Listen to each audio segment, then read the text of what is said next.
स्पष्ट बोलणाऱ्या माणसाबद्दल गैरसमज खूप लवकर पसरतात.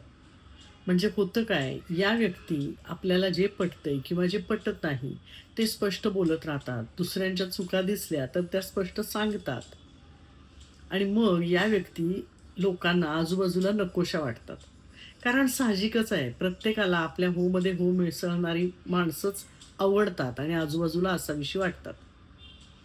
मग स्पष्ट बोलणारा माणूस जरी तुमच्या चांगल्यासाठी सांगत असेल, तरीही लोकांना ते आवडत नाही.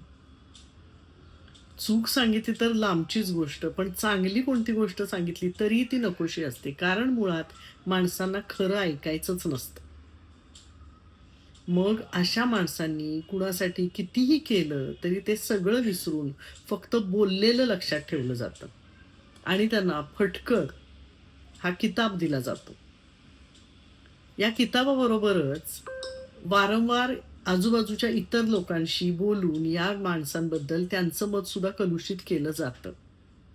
आता तुमच्यापैकी ज्या कोणी स्पष्ट बोलणाऱ्या व्यक्ती असतील, त्यांना मी बोलते ते तंतोतंत पटेल. कारण या सगळ्या अनुभवातून तुम्ही सुद्धा गेलेलेच असणार. पण करणार काय? हा जो स्वभाव आहे तो बदलणं अशक्य आहे. मग अशाच स्वभावाबरोबर आपण आरामात जगायचं. कुणाला आवडतोय किंवा आवडत नाही याचा विचार न करता. पण खरं सांगू का, स्पष्ट बोलणाऱ्या माणसाला समजून घेणारी माणसं जर भेटली ना, तर खरंच आयुष्याचं सोनं होतं दोघांच्याही.